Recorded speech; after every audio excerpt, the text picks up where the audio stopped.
नमस्कार। आज हम भारत के शासन की एक बहुत ही महत्वपूर्ण कड़ी पंचायती राज व्यवस्था, इस पर थोड़ी गहराई से बात करेंगे। नमस्कार। हाँ, ये विषय खासकर सिविल सेवा परीक्षाओं के नजरिए से काफी अहम है। बिल्कुल, क्योंकि ये जमीनी स्तर पर लोकतंत्र, गांवों के विकास और शासन को समझने की एक तरह से नींव है। सही कहा।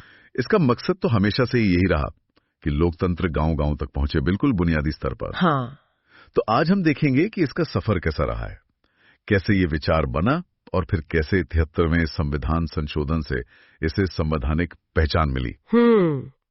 चलिए इसके विकास, इसके महत्व और आज की जो चुनौतियां हैं उनको समझते हैं। हाँ, तो शुरुआत कहां से करें? शायद आजादी के बाद 50s के दशक से। हाँ बिल्कुल, उस समय सरकार ने कुछ कार्यक्रम शुरू किए थे, जैसे सामुदायिक विकास कार्यक्रम 1952 में और राष्ट्रीय विस्तार सेवा 1953 में। अच्छा। पर ये कितने कारगर हैं ये देखने के लिए 1957 में बलवंत राय मेहता समिति बनी। ओके, बलवंत राय मेहता समिति। जी, और इसी समिति ने वो नींव रखी जिसे आज हम पंचायती राज के नाम से जानते हैं। उनकी सबसे बड़ी सिफारिश थी लोकतांत्रिक विकेंद्रीकरण। लोकतांत्रिक विकेंद्रीकरण मतलब सत्ता नीचे तक। हाँ बिल्कुल, पावर को नीचे तक ले जाना। उन्होंने एक त्रिस्तरीय ढांचे का सुझाव दिया। 3 स्तर। हाँ, गांव स्तर पर ग्राम पंचायत, फिर ब्लॉक स्तर पर पंचायत समिति और सबसे ऊपर जिला स्तर पर जिला परिषद। और इनके सदस्य कैसे चुने जाने थे? सुझाव था कि ग्राम पंचायत में तो सीधे जनता चुने, डायरेक्ट इलेक्शंस। हाँ, और पंचायत समिति और जिला परिषद में अप्रत्यक्ष चुनाव हो, मतलब चुने हुए सदस्य ही आगे चुने। ठीक है, तो योजना बनाने और लागू करने का काम भी इन्हीं को देने की बात थी? हाँ, समिति का यही मानना था कि सारी प्लानिंग और डेवलपमेंट एक्टिविटीज इन्हीं बॉडीज को दे दी जाएं। अच्छा। इसमें पंचायत समिति को मुख्य कार्यकारी निकाय मतलब एग्जीक्यूटिव बॉडी और जिला परिषद को सलाहकार, कोऑर्डिनेटिंग और सुपरवाइजरी बॉडी बनाने का सुझाव था। और जिला कलेक्टर का भी कुछ रोल था? एक सुझाव ये भी था कि जिला कलेक्टर को जिला परिषद का अध्यक्ष बनाया जाए, पर सबसे जरूरी बात जो उन्होंने कही वो थी शक्तियों और जिम्मेदारियों का वास्तविक हस्तांतरण। मतलब सिर्फ नाम के लिए नहीं? नहीं, बिल्कुल नहीं, और साथ में पर्याप्त संसाधन भी दिए जाएं ताकि वो काम कर सकें। तो क्या ये सिफारिशें मानी गई? क्या हुआ इनका? देखिए, राष्ट्रीय विकास परिषद ने जनवरी 1958 में इन्हें मंजूरी तो दे दी, लेकिन उन्होंने राज्यों को थोड़ी छूट दे दी कि वो अपनी स्थानीय जरूरतों के हिसाब से मॉडल बना लें। अच्छा, मतलब एक जैसा सिस्टम पूरे देश में नहीं बना? नहीं, शुरुआत में नहीं। इसीलिए देखिए, राजस्थान ने 1959 में नागौर से शुरुआत की, आंध्र प्रदेश ने भी अपनाया, वहाँ 3 स्तरीय व्यवस्था थी। पर तमिलनाडु में 2 स्तरीय थी, पश्चिम बंगाल में तो 4 स्तरीय व्यवस्था अपनाई गई। अरे वाह, इतनी विविधता। हाँ, और कहीं पंचायत समिति ज्यादा पावरफुल थी, जैसे राजस्थान आंध्रा में, तो कहीं जिला परिषद जैसे महाराष्ट्र गुजरात में। तो शुरुआत में काफी अलग अलग पैटर्न थे। तो मतलब एक स्टैंडर्डाइज्ड सिस्टम नहीं बन पाया उस वक्त। और फिर क्या ये व्यवस्था धीरे धीरे कमजोर पड़ने लगी? हाँ, ऐसा ही हुआ। 1960s के बाद पंचायती राज व्यवस्था में थोड़ी सुस्ती सी आ गई, वो मजबूती नहीं रही। तो फिर इसे दोबारा पटरी पर लाने की कोशिश हुई? बिल्कुल। 1977 में जब जनता सरकार आई तो उन्होंने अशोक मेहता समिति बनाई। अशोक मेहता समिति, हाँ, ये नाम काफी सुना है। जी, इस समिति ने पंचायती राज को फिर से मजबूत करने, उसे पुनर्जीवित करने के लिए बहुत सारी, करीब 132 सिफारिशें दी। 132? हाँ। अच्छा, इसमें सबसे खास क्या था जिसका आगे असर पड़ा हो? देखिए, सबसे क्रांतिकारी सुझाव था कि त्रिस्तरीय की जगह 2 स्तरीय प्रणाली हो। 3 की जगह 2? हाँ, जिला स्तर पर जिला परिषद और उसके नीचे मंडल पंचायत, जो करीब 15-20 हजार की आबादी वाले गाँव को मिलाकर बने। ओके। उन्होंने कहा कि जिले को विकेंद्रीकरण का पहला और मुख्य बिंदु बनाना चाहिए। जिला परिषद को कार्यकारी निकाय बनाया जाए और जिले की प्लानिंग का जिम्मा उसे दिया जाए। और कुछ अहम बातें? हाँ, एक और बड़ी बात थी पंचायत चुनावों में राजनीतिक दलों की ऑफिशियल भागीदारी। अच्छा, मतलब पार्टी सिंबल पर चुनाव? जी, और पंचायतों को टैक्स लगाने की अनिवार्य शक्ति मिले ताकि उनके पास अपना पैसा हो। और सबसे महत्वपूर्ण सिफारिश थी पंचायती राज संस्थाओं को संवैधानिक मान्यता देना। संवैधानिक मान्यता? तो ये मांग अशोक मेहता समिति से ही प्रमुखता से उठी? बिल्कुल, उन्होंने इस पर बहुत जोर दिया था।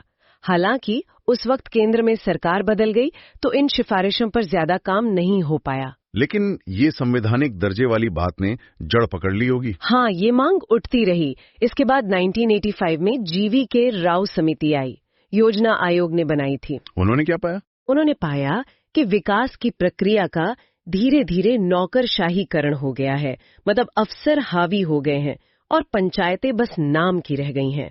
उन्होंने इसे जड़ों के बिना घास कहा। जड़ों के बिना घास पड़ा सटीक का।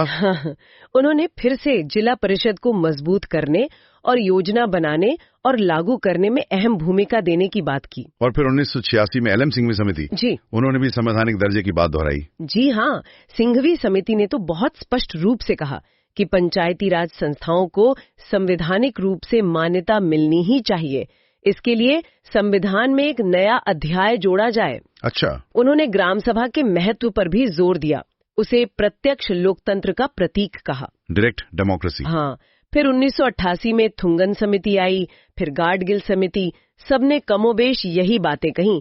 संवैधानिक मान्यता, 3 स्तरीय ढांचा, 5 साल का कार्यकाल, आरक्षण, राज्य चुनाव आयोग, राज्य वित्त आयोग। तो गाडगिल समिति की सिफारिशें अहम थी। हाँ, असल में वीएन गाडगिल समिति की जो सिफारिशें थी वही उस बिल का आधार बनी जो आगे चलकर 73वां संशोधन बना। लेकिन ये संवैधानिक दर्जा हासिल करना भी आसान नहीं रहा होगा। आपने बताया सरकारें बदलती रहीं। हाँ, बिल्कुल आसान नहीं था। राजीव गांधी सरकार ने कोशिश की, 64वां संशोधन विधेयक लाई, लोकसभा में पास भी हो गया, पर राज्यसभा में अटक गया। विपक्ष को लगा कि इससे केंद्र सरकार राज्यों के मामले में ज्यादा दखल देगी, संघीय ढांचे पर असर पड़ेगा। अच्छा। फिर वीपी सिंह सरकार ने भी कोशिश की, लेकिन उनकी सरकार ही गिर गई। तो आखिरकार ये हुआ कैसे? आखिरकार पीवी नरसिम्हा राव सरकार ने एक संशोधित विधेयक पेश किया। जो विवादास्पद बातें थी उन्हें हटाया गया और वो पास हो गया। हाँ, वो दिसंबर 1992 में संसद के दोनों सदनों से पारित हुआ और 73वें संवैधानिक संशोधन अधिनियम 1992 के रूप में 24 अप्रैल 1993 को लागू हुआ। 24 अप्रैल 1993, ये तारीख महत्वपूर्ण है, पंचायती राज दिवस। जी हाँ। तो इस 73वें संशोधन ने आखिर बदला क्या? इसका सार क्या है, अगर हम समझना चाहें? देखिए, सबसे बड़ा बदलाव, जैसा हमने कहा, इसने पंचायती राज को संवैधानिक दर्जा दे दिया, कॉन्स्टिट्यूशनल स्टेटस। इसका मतलब क्या हुआ? इसका मतलब ये कि अब ये संविधान का हिस्सा बन गया। एक नया भाग 9 जोड़ा गया, पंचायतें नाम से, अनुच्छेद 243 से 243 ओ तक, और एक नई 11वीं अनुसूची भी जोड़ी गई। 11वीं अनुसूची, उसमें क्या है? उसमें पंचायतों के 29 काम, मतलब 29 फंक्शनल आइटम्स दिए गए हैं जिन पर उन्हें काम करने की जिम्मेदारी दी जा सकती है। ओके। तो अब राज्यों के लिए ये संवैधानिक बाध्यता हो गई कि वो इस कानून के हिसाब से अपने यहाँ पंचायती राज सिस्टम बनाएं। पंचायतों का गठन, उनके नियमित चुनाव, ये सब अब राज्य सरकार की मर्जी पर निर्भर नहीं रहा। तो ये तो बहुत बड़ा बदलाव था। हाँ, ये एक तरह से संविधान का जो नीति निदेशक तत्व है, अनुच्छेद 40, जिसमें कहा गया है कि राज्य ग्राम पंचायतों को स्वशासन की इकाइयों के रूप में संगठित करेगा, उसको जमीनी हकीकत बनाने की दिशा में एक बड़ा कदम था। इसने प्रतिनिधि लोकतंत्र को सहभागी लोकतंत्र की ओर बढ़ाया। ठीक है, तो अब जरा इस अधिनियम की ये मुख्य विशेषताएं हैं, उन पर आते हैं। ये परीक्षा के लिहाज से भी काफी महत्वपूर्ण हो सकता है। शुरुआत ग्राम सभा से करते हैं। बिल्कुल, ग्राम सभा मतलब पंचायत क्षेत्र के जितने भी रजिस्टर्ड वोटर्स हैं, उन सबका समूह। ये गांव के सभी मतदाताओं की सभा है, एक तरह से प्रत्यक्ष लोकतंत्र का मंच। हाँ, इसके अलावा और क्या मुख्य बातें हैं? देखिए, इसकी विशेषताओं को हम 2-3 हिस्सों में देख सकते हैं। एक तो संरचना और चुनाव, दूसरा शक्तियां और कार्य, और तीसरा वित्त। ठीक है, पहले संरचना और चुनाव की बात करते हैं। तो इसमें मुख्य बातें हैं, पहला, त्रिस्तरीय प्रणाली। ज्यादातर राज्यों में गांव, मध्यवर्ती यानी ब्लॉक और जिला स्तर पर पंचायतें होंगी। ज्यादातर राज्यों में, कोई छूट है? हाँ, जिन राज्यों की आबादी 20 लाख से कम है, उन्हें बीच का यानी मध्यवर्ती स्तर बनाने या न बनाने की छूट है। ओके, और चुनाव? सभी स्तरों पर सदस्यों का चुनाव सीधे जनता करेगी, डायरेक्ट इलेक्शन से। और अध्यक्षों का, चेयरपर्सन? मध्यवर्ती और जिला स्तर पर अध्यक्षों का चुनाव अप्रत्यक्ष रूप से होगा, मतलब चुने हुए सदस्य ही अपने में से अध्यक्ष चुनेंगे। और गांव स्तर पर प्रधान या सरपंच? गांव स्तर पर अध्यक्ष का चुनाव कैसे होगा ये राज्य विधानमंडल तय करेगा। कहीं डायरेक्ट होता है, कहीं इनडायरेक्ट। हाँ, अच्छा। और आरक्षण का क्या प्रावधान है? ये बहुत महत्वपूर्ण है। हाँ, बहुत महत्वपूर्ण। हर पंचायत में अनुसूचित जातियों एससी और अनुसूचित जनजातियों एसटी के लिए उनकी आबादी के अनुपात में सीटें आरक्षित होंगी। अध्यक्ष के पदों में भी आरक्षण होगा। और महिलाओं के लिए? महिलाओं के लिए कम से कम 1/3 1/3 सीटें आरक्षित होंगी हर स्तर पर। इसमें एससी एसटी महिलाओं के लिए आरक्षित सीटें भी शामिल हैं और अध्यक्षों के कुल पदों में भी कम से कम 1/3 पद महिलाओं के लिए आरक्षित होंगे। ये तो बहुत बड़ा कदम है महिला सशक्तिकरण के लिए। बिल्कुल। राज्य चाहे तो पिछड़ा वर्ग के लिए भी आरक्षण का प्रावधान कर सकते हैं। ठीक है। और कार्यकाल कितना होता है पंचायतों का? सभी स्तरों पर 5 साल का निश्चित कार्यकाल। अगर बीच में भंग हो जाए तो? अगर समय से पहले भंग होती है तो 6 महीने के अंदर नए चुनाव कराने जरूरी हैं। और जो नई पंचायत बनेगी वो पूरे 5 साल चलेगी? नहीं, वो सिर्फ बाकी बचे हुए कार्यकाल के लिए ही काम करेगी। ओके। और सदस्य बनने के लिए न्यूनतम उम्र? सदस्य बनने के लिए न्यूनतम आयु 21 साल है। विधायक के लिए 25 है, यहाँ 21। जी। अयोग्यता के बाकी नियम वैसे ही होंगे जैसे राज्य विधानमंडल के चुनावों के लिए होते हैं या जो राज्य सरकार कानून बनाकर तय करे। चुनाव कराने के लिए भी कोई व्यवस्था है? हाँ, स्वतंत्र और निष्पक्ष चुनाव के लिए हर राज्य में एक राज्य निर्वाचन आयोग स्टेट इलेक्शन कमीशन होगा। इसके आयुक्त की नियुक्ति राज्यपाल करेंगे। और इन्हें हटाना आसान होगा? नहीं, राज्य चुनाव आयुक्त को हटाने की प्रक्रिया वही होगी जो हाईकोर्ट के जज को हटाने की होती है। मतलब काफी सुरक्षा दी गई है। ये तो हुई संरचना और चुनाव की बात। अब आते हैं शक्तियों और कार्यों पर। 11वीं अनुसूची की बात हुई थी। हाँ, अधिनियम कहता है कि राज्य विधानमंडल पंचायतों को ऐसी शक्तियां और अधिकार सौंपेगा जिससे वो स्वशासन की संस्थाओं की तरह काम कर सकें। Self government. इसमें क्या क्या शामिल है? इसमें आर्थिक विकास और सामाजिक न्याय के लिए योजनाएं बनाना और उन्हें लागू करना शामिल है। और इसी के तहत वो 29 विषय आते हैं जो 11वीं अनुसूची में दिए गए हैं। ये 29 विषय कौन कौन से हैं? कुछ उदाहरण देंगे? हाँ, इसमें बहुत कुछ है, जैसे कृषि और कृषि विस्तार, भूमि सुधार, चकबंदी, लघु सिंचाई, जल प्रबंधन, ओके, पशुपालन, डेयरी, मुर्गी पालन, मछली पालन, सामाजिक वानिकी, लघु वनोपज, लघु उद्योग जिसमें खाद्य प्रसंस्करण भी शामिल है। ग्रामीण जीवन से जुड़े लगभग सभी पहलू लग रहे हैं। बिल्कुल। खादी, ग्रामोद्योग, कुटीर उद्योग, ग्रामीण आवास, पीने का पानी, ईंधन और चारा, सड़कें, पुलिया, पुल, ग्रामीण विद्युतीकरण, गरीबी उन्मूलन कार्यक्रम, शिक्षा, प्राथमिक और माध्यमिक, स्वास्थ्य और स्वच्छता, परिवार कल्याण, महिला एवं बाल विकास, समाज कल्याण, सार्वजनिक वितरण प्रणाली। ये लिस्ट काफी लंबी है। हाँ, ये तो काफी व्यापक है। मतलब अगर ये सारे काम पंचायतें करने लगें तो गांव का नक्शा ही बदल सकता है। बिल्कुल, क्षमता तो बहुत है। लेकिन इन कामों को करने के लिए पैसा कहाँ से आएगा? फाइनेंस का क्या इंतजाम है इस एक्ट में? वित्त के लिए भी महत्वपूर्ण प्रावधान है। सबसे पहला तो है राज्य वित्त आयोग, स्टेट फाइनेंस कमीशन। ये क्या करेगा? राज्यपाल हर 5 साल में इसका गठन करेंगे। ये आयोग पंचायतों की वित्तीय स्थिति की समीक्षा करेगा और राज्य सरकार को सिफारिशें देगा। किस तरह की सिफारिशें? जैसे राज्य के टैक्स से जो कमाई हुई है उसका पंचायतों और राज्य के बीच बंटवारा कैसे हो, कौन से टैक्स, ड्यूटी, टोल पंचायतों को सौंपे जा सकते हैं, राज्य की संचित निधि से पंचायतों को कितना सहायता अनुदान दिया जाए और पंचायतें अपनी वित्तीय स्थिति कैसे सुधारें, इसके उपाय भी बताएगा। अच्छा, और क्या पंचायतें खुद भी टैक्स लगा सकते हैं? हाँ, राज्य विधानमंडल कानून बनाकर पंचायतों को कुछ टैक्स, ड्यूटी, टोल और शुल्क लगाने और वसूलने का अधिकार दे सकता है। इसके अलावा राज्य सरकार जो टैक्स वसूलती है उसमें से भी कुछ हिस्सा पंचायतों को सौंपा जा सकता है और राज्य सरकार अपनी संचित निधि से भी पंचायतों को सहायता अनुदान, ग्रांट्स एंड एड दे सकती है। केंद्र सरकार से भी पैसा मिलता है, खासकर केंद्रीय वित्त आयोग की सिफारिशों पर। और हिसाब किताब रखने का, ऑडिट वगैरह? हाँ, राज्य विधानमंडल पंचायतों के खातों के रखरखाव और उनके ऑडिट के लिए भी प्रावधान बना सकता है। ठीक है। इस अधिनियम में अनिवार्य और स्वैच्छिक प्रावधानों की बात भी आती है। ये क्या है? मैंडेटरी और वॉलंटरी? हाँ, अनिवार्य या मैंडेटरी प्रावधान वो है जिन्हें हर राज्य को मानना और लागू करना ही है। इसमें कोई छूट नहीं है।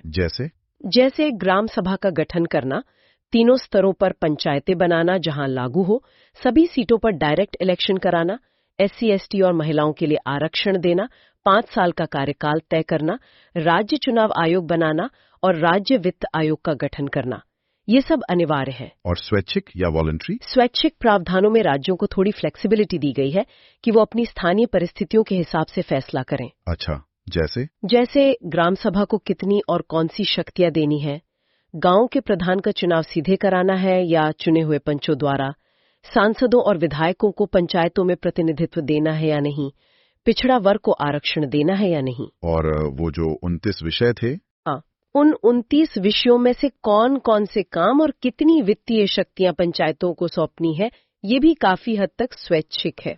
और यहीं पर राज्यों के बीच काफी अंतर देखने को मिलता है। कुछ राज्यों ने ज्यादा शक्तियां दी हैं, कुछ ने कम। ये अंतर ही शायद एक वजह है कि कहीं पंचायतें ज्यादा सक्रिय हैं, कहीं कम। बिल्कुल। अब एक और महत्वपूर्ण चीज पर आते हैं, पैसा अधिनियम 1996, PESA। ये खासतौर पर आदिवासी क्षेत्रों के लिए है ना? जी हाँ, panchayat extension to scheduled areas act 1996। जैसा कि हमने बात की, 73वां संशोधन सीधे तौर पर संविधान की 5वीं अनुसूची वाले क्षेत्रों पर लागू नहीं होता था। 5वीं अनुसूची वाले क्षेत्र मतलब आदिवासी बहुल इलाके? हाँ, जहाँ मुख्य रूप से आदिवासी आबादी रहती है। उन क्षेत्रों की अपनी खास सामाजिक सांस्कृतिक परंपराएं और शासन व्यवस्थाएं होती हैं। तो पैसा कानून इसीलिए लाया गया ताकि पंचायती राज के प्रावधानों को कुछ जरूरी बदलावों और सुरक्षा उपायों के साथ इन अनुसूचित क्षेत्रों तक बढ़ाया जा सके। तो पैसा कानून इन क्षेत्रों में क्या अलग करता है? 73वें संशोधन से कैसे अलग है? पेसा का मुख्य फोकस है जनजातीय समुदायों के स्वशासन के अधिकार को मान्यता देना और उसे मजबूत करना, उनकी पारंपरिक प्रथाओं, रीति रिवाजों और सामुदायिक संसाधनों के प्रबंधन के तरीकों को सुरक्षित रखना। इसके कुछ खास फीचर्स? सबसे खास है ग्राम सभा की भूमिका। पेसा में ग्राम सभा को बहुत ज्यादा शक्तियां दी गई हैं। जैसे किसी भी विकास परियोजना को लागू करने से पहले ग्राम सभा की मंजूरी जरूरी है। लाभार्थियों का चयन भी ग्राम सभा करेगी। गांव के सामाजिक आर्थिक विकास के कार्यक्रमों के लिए ग्राम सभा से उपयोगिता प्रमाण पत्र लेना होगा। अच्छा, और संसाधनों पर अधिकार? हाँ, लोगों की परंपराओं, रिवाजों, सांस्कृतिक पहचान और सामुदायिक संसाधनों की रक्षा करने का अधिकार ग्राम सभा को है। लघु वन उपज, माइनर फॉरेस्ट प्रोड्यूस का स्वामित्व ग्राम सभा के पास होगा। जमीन वगैरह के मामले में? विकास परियोजनाओं के लिए अगर जमीन का अधिग्रहण करना है या लोगों का पुनर्वास करना है तो उससे पहले ग्राम सभा या उचित स्तर की पंचायत से सलाह मशवरा करना अनिवार्य है। लघु खनिजों के खनन पट्टे के लिए भी ग्राम सभा की सिफारिश जरूरी है। इसके अलावा अनुसूचित क्षेत्रों में पंचायतों पर जो भी राज्य कानून बनाएगा वो वहाँ के प्रथागत कानूनों, सामाजिक और धार्मिक रिवाजों के अनुरूप होना चाहिए। और आरक्षण का क्या है पेसा में? यहाँ अनुसूचित जनजातियों ST के लिए आरक्षण उनकी जनसंख्या के अनुपात में तो होगा ही, लेकिन ये कुल सीटों के आधे से कम नहीं होगा। और सभी स्तरों पर अध्यक्ष के सभी पद अनुसूचित जनजातियों के लिए ही आरक्षित होंगे। तो ये पेसा कानून आदिवासी स्वशासन और उनकी संस्कृति की सुरक्षा के लिए वाकई बहुत महत्वपूर्ण है। निश्चित रूप से ये एक बहुत जरूरी कानूनी ढांचा है। लेकिन अब जरा वापस पंचायती राज की जमीनी हकीकत पर आते हैं। इतना अच्छा संवैधानिक ढांचा बनने, पैसा जैसा कानून आने के बावजूद अक्सर हम सुनते हैं या रिपोर्ट्स आते हैं कि पंचायतें उतनी प्रभावी नहीं हो पाई हैं जितनी उम्मीद थी। एक बड़ी समस्या शायद वित्त की है, पैसों की कमी। बिल्कुल, वित्त एक बहुत बड़ी, शायद सबसे बड़ी चुनौतियों में से एक है। पंचायतों को पैसा तो कई जगह से मिलता है, आपने बताया, केंद्रीय वित्त आयोग, राज्य वित्त आयोग, राज्य सरकार के अनुदान, केंद्र की योजनाएं और कुछ वो खुद भी टैक्स या शुल्क लगा सकते हैं। हाँ, लेकिन समस्या कई है। पहली, राज्यों द्वारा जो पैसा दिया जाता है वो अक्सर पंचायतों को सौंपी गई जिम्मेदारियों के हिसाब से बहुत कम होता है, अपर्याप्त फंड्स कम है। दूसरी बड़ी समस्या है निर्भरता। पंचायतें अपने स्तर पर टैक्स या शुल्क लगाकर संसाधन जुटाने में बहुत कमजोर है। उनकी अपनी आय बहुत कम है, वो लगभग पूरी तरह सरकारी अनुदानों पर निर्भर रहती हैं। अच्छा, कुछ राज्यों को छोड़ दें, जैसे केरल, कर्नाटक, तमिलनाडु, तो ज्यादातर राज्यों में पंचायतें ग्रांट्स पर ही चलती हैं। और ये ग्रांट्स भी बंधी हुई होती हैं, मतलब किसी खास काम के लिए। हाँ, ये तीसरी समस्या है। ज्यादातर पैसा जो मिलता है वो किसी खास स्कीम या काम के लिए होता है। टाइड फंड्स कहते हैं इसे। इससे पंचायतों को अपनी स्थानीय जरूरत के हिसाब से खर्च करने की आजादी मतलब फ्लेक्सिबिलिटी नहीं मिलती।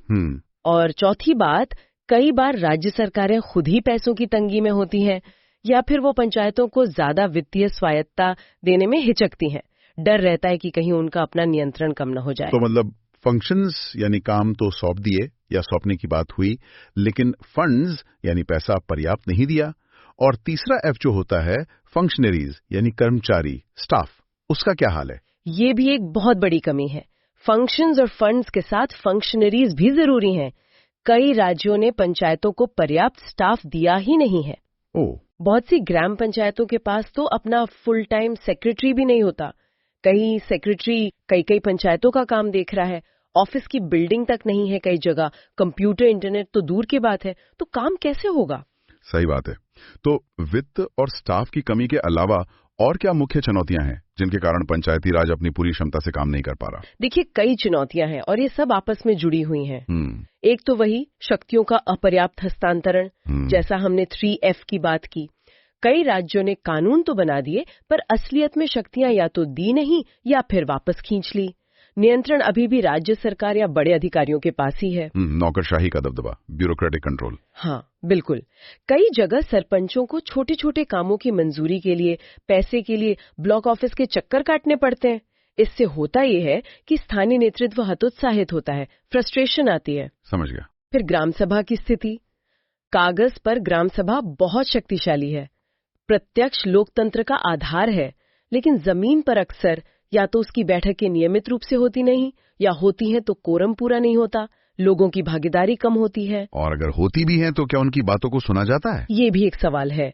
कई बार उनकी सिफारिशों को गंभीरता से नहीं लिया जाता। एक और बात, जो चुने हुए प्रतिनिधि हैं उनकी अपनी क्षमता, उनकी जानकारी, ये भी एक बड़ा मुद्दा है। कैपेसिटी बिल्डिंग का अभाव। बहुत बड़ी संख्या में जो प्रतिनिधि चुनकर आते हैं, खासकर पहली बार, या जो महिला सदस्य हैं, उन्हें अपनी भूमिकाओं, जिम्मेदारियों, नियमों, योजनाओं के बारे में पूरी जानकारी नहीं होती। ट्रेनिंग वगैरह की कमी। हाँ, उनके प्रशिक्षण और क्षमता निर्माण पर उतना ध्यान नहीं दिया गया है जितना जरूरी है, तो वो प्रभावी ढंग से काम नहीं कर पाते। एक और समस्या है समानांतर निकायों, पैरेलल बॉडीज का बनना। ये क्या है? कई बार क्या होता है कि राज्य सरकारें या जिला प्रशासन किसी योजना को जल्दी लागू करने के लिए पंचायतों के पैरेलल अलग से कोई कमेटी या सोसाइटी बना देती हैं। तो इससे पंचायतें कमजोर होती हैं? बिल्कुल, ये पंचायत के अधिकार क्षेत्र का अतिक्रमण है। इससे पंचायतें साइडलाइन हो जाती हैं, उनका महत्व कम हो जाता है। और एक आखिरी सवाल, जवाबदेही, अकाउंटेबिलिटी का। क्या पंचायतें स्थानीय लोगों के प्रति जवाबदेह हैं? होनी तो चाहिए, लेकिन जब पंचायतें खुद टैक्स नहीं लगाती, अपने संसाधन नहीं जुटाती और पूरी तरह ऊपर से आने वाले पैसे पर निर्भर रहती हैं, तो स्थानीय लोगों में भी उनके कामकाज का हिसाब पूछने, सवाल पूछने या सामाजिक अंकेक्षण, सोशल ऑडिट करने की प्रवृत्ति कमजोर रहती है। निर्भरता जवाबदेही को कम करती है। तो ये कई सारी चुनौतियां हैं। हाँ, काफी जटिल स्थिति है। तो हमने देखा कि कैसे बलवंत राय मेहता समिति की सिफारिशों से ये सफर शुरू हुआ, कई उतार चढ़ाव देखे और फिर 73वें संशोधन के जरिए एक संवैधानिक मुकाम हासिल किया। पेसा कानून ने इसे आदिवासी क्षेत्रों के लिए और ज्यादा सार्थक बनाया। जी। लेकिन जमीनी हकीकत ये है कि वित्त की कमी, स्टाफ की कमी, शक्तियों का अधूरा हस्तांतरण, नौकरशाही का नियंत्रण, क्षमता निर्माण का अभाव और जवाबदेही की कमी जैसी चुनौतियां आज भी बनी हुई हैं। हाँ, ये चुनौतियां गंभीर हैं। ये पंचायती राज व्यवस्था भारत में जमीनी लोकतंत्र और समावेशी विकास के लिए बेहद जरूरी संस्था है, इसमें कोई शक नहीं। लेकिन इसकी जो पूरी क्षमता है उसका इस्तेमाल होना अभी बाकी है। बिल्कुल सही कहा आपने, अभी लंबा रास्ता तय करना है। अच्छा, श्रोताओं के लिए एक विचार छोड़ जाते हैं। हाँ जरूर। देखिए, एक तरफ तो पंचायती राज की संवैधानिक परिकल्पना है एक सशक्त स्थानीय स्वशासन की, और दूसरी तरफ जमीनी हकीकत है वित्तीय निर्भरता और नौकरशाही की बाधाओं से भरी हुई। ये विरोधाभास तो है। तो सवाल ये है कि इस खाई को पाटने के लिए वो कौन सा एक सबसे प्रभावशाली संरचनात्मक या प्रक्रियात्मक बदलाव हो सकता है? कोई एक ऐसी चीज जो इन पंचायती राज संस्थाओं को वाकई में स्थानीय विकास और लोकतंत्र का मजबूत इंजन बनाने की क्षमता रखती हो। ये सोचने वाला सवाल है, इस पर विचार करना जरूरी है।